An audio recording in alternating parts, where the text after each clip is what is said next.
Jalen Rose often says that NBA players fall into two categories: those who are in the league because of their skill and those who got there for their will. Every team needs guys that will get points and assists, but you also need to have dogs on your team. Guys who will be relentless on the court and bring the warrior mentality, and occasionally make a hard foul. In this video, we'll discuss the second category and those players who were famous for getting their hands dirty. Here are the dirtiest players in NBA history. Bill Lambert. If there was a poll with a knowledgeable and unbiased NBA audience, and the question was asked, who's the dirtiest player in NBA history? I'm willing to bet a large amount of money that Bill Lambert would get the most votes. Lambert is one of the main reasons why the 80s Pistons were called the Bad Boys, and he is still probably an unwelcome guest in Boston and Chicago. Even though I missed the physicality in the NBA game today, what the Bad Boys represented was another extreme, and Bill Lambert was at the forefront of everything, together with teammate Rick Mahorn, who was not on the list but definitely deserves a mention. Tripping, punching, and starting fights was a daily routine for Lambert, and so was flopping and acting all innocent in front of the refs. You could make the counter argument that the whole 80s era was full of hard fouls and fights on the court, and you'd be correct. However, Lambert and the Bad Boys were doing the heavy lifting for that image of the 80s basketball. It's not a surprise that most players would turn their ankles against Detroit in their center, who often planted his feet deliberately in the place where his opponent would land. Larry Bird said he had many rivals on the court and that he would warmly greet all of them today, except Lambert, whom he called a dirty player who tried to injure people on the court, which went above and beyond the usual basketball roughness. Charles Oakley. Oakley was an instigator, an enforcer, and a man whose skills would have easily translated to the MMA octagon. Michael Jordan hated when Oakley got traded to the Knicks because he was his biggest insurance against the cheap shots from the bad boy Pistons, who really beat the hell out of Jordan in those years Oakley wasn't there. However, being tough is a skill, and even though he was never a great player, Oak's mentality kept him in the league for almost 20 years. Oakley played in the era where his skills and services were much needed, and he was probably the toughest guy to play in the NBA in the 90s, and nobody was trying to mess with him. He'll forever be remembered as a guy who'd get into fights in NBA games over his actual contribution to the game of basketball. But that's okay, he probably wouldn't have it any other way. Ron Artest. Like most of the players on this list, defense was the bread and butter for Ron Artest, who made 4 all-defensive teams, highlighted with the Defensive Player of the Year award in 2004. Great defense requires a lot of hustle, physicality, and throwing your body all over the floor, and Artest fit the requirements perfectly. And then some. He was no stranger to throwing punches and elbows, wrestling, and arguing with whoever was in his sight, which earned him over a dozen suspensions and numerous ejections throughout his career. Of course, the worst one of all was the malice at the Palace, when he entered the stands, fought several fans together with Steven Jackson in what was the biggest fiasco in NBA league history.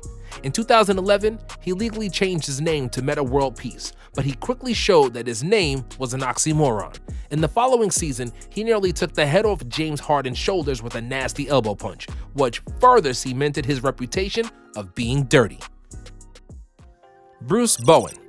Bruce Bowen made his NBA bread by playing blue-collar defense and being tough as nails on the court. He averaged just 6 points, 2.8 rebounds, and 1.2 assists throughout his career, but his presence on the court was felt every game. He made the all-defensive team in each of his 8 seasons with the Spurs, where he spent the most fruitful years of his career.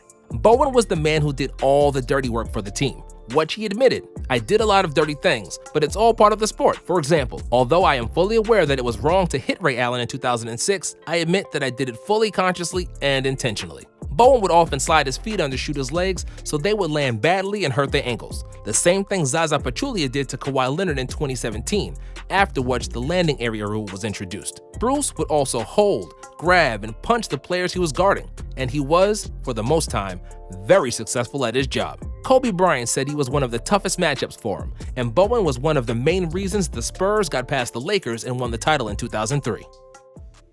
Draymond Green. At the same time, Draymond Green is one of the most respected and most hated players in the NBA today. Draymond is a true leader and the heartbeat of the Warriors, who wouldn't be what they are without his defensive presence, toughness, and emotional leadership. Dre is one of the rare players with the 90s mentality, and the one player who is going to instigate things on the court, who will trash talk the whole opposing team, complain to the refs, and make a hard foul when necessary. And even though he is a very intelligent player who can pass and defend with the best of them, he's also the enforcer on the team. like Charles Oakley was for Jordan and the Knicks, or how Kendrick Perkins was for the Celtics and the Thunder. When an enforcer is on the team, there are much less hard fouls on star players, because the enforcer would punch you and fight you right back, eye for an eye. In Draymond's case, I wouldn't necessarily call him dirty per se, but I'll say that his pride, emotions, and competitiveness get the better of him sometimes. Steven Adams and LeBron's family Jules would surely agree with that, and so would some other players with whom Green's gotten into fights over the years. You may not like him and think he's the worst part of the boy band and that he gets drive-by panties meant for Justin Timberlake, but one thing is for sure, there ain't no one punking Draymond on the basketball court. Dennis Rodman. Dennis Rodman is one of the most underrated players of all time and is often perceived through painted hair, piercings, and the party animal side of him, rather than his stellar play and incredible intensity on the court, which didn't change from the moment he got to the league. Dennis was probably the most irritable guy who ever dribbled a basketball, and that's because he simply didn't care. He didn't care about points. He didn't care if he would get hurt or not, or what anybody would think of him. What he did care about are rebounding and defense, and he did those two things to perfection. Rodman is, without a doubt, the best rebounder who ever played and was a coach's dream on defense. Dennis would absolutely hound the opposing players, and because he was incredibly strong at 6'7", he guarded Michael Jordan and Shaq with the same vigor and same success. Rodman was a pest, and he'd never give up, and he gets under players' skin throughout the whole game. Because of his physicality and because he was always in everybody's face, his opponents never really cared for him, and he often got in fights during games, especially in later years when his public image dictated and carried some of the extravaganza on the court. John Stockton and Karl Malone. John Stockton looked like he was one of the nicest NBA players you'll ever meet. Soft-spoken, with his hair neatly combed, and his style resembling a guy that's about to sell you insurance. On the court, he was the exact opposite and one of the fiercest competitors.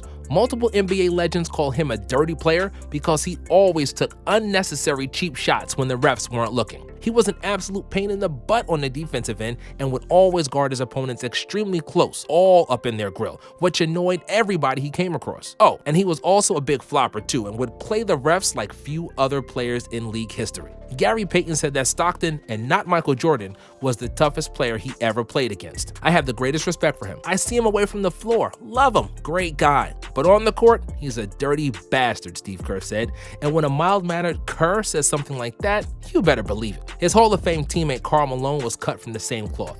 There hasn't been a center or power forward in the 90s that didn't get elbowed by Karl Malone at least once. If you were a guard, you'd get a healthy portion of punches or slams to the floor if you were trying to go by Big Karl. Just ask Isaiah Thomas, who received over 40 stitches after this gentle caress from Malone. Kevin Garnett.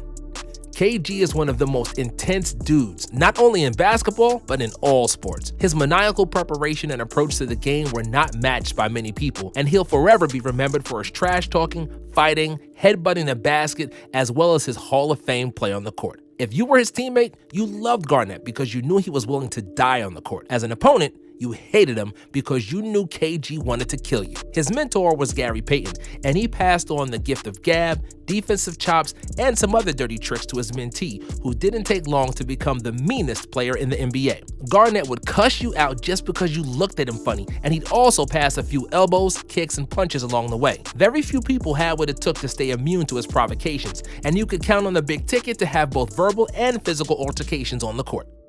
Dikembe Mutombo. Dikembe Mutombo was one of the biggest NBA sweethearts, if you meet him off the floor, and he wasn't a dirty player intentionally, at least not like Bruce Bowen or Bill Lambert. However, Dikembe elbowed so many people that it's really hard to call it a coincidence. Mount Mutombo was one of the best defensive NBA players ever, and a part of his defensive strategy was to disable his opponent. You know, if he can't play, he can't score. ESPN made a list of over 25 injuries directly caused by Dikembe, which would be impressive if it weren't so bad. Rasheed Wallace. You can't become the all-time leader in technical fouls by being a saint on the court. Sheed was the main player of the famed Portland Jailblazers in the early 2000s, after which he proved to be the missing piece that would bring another title in Detroit. Sheed brought tremendous energy on the court, and he used it to trash talk and fight his opponents, argue with the fans and the referees, and he even found time to play a little basketball. If you asked him about his rough play, I'm guessing he'd just tell you that the ball don't lie and that both teams played hard.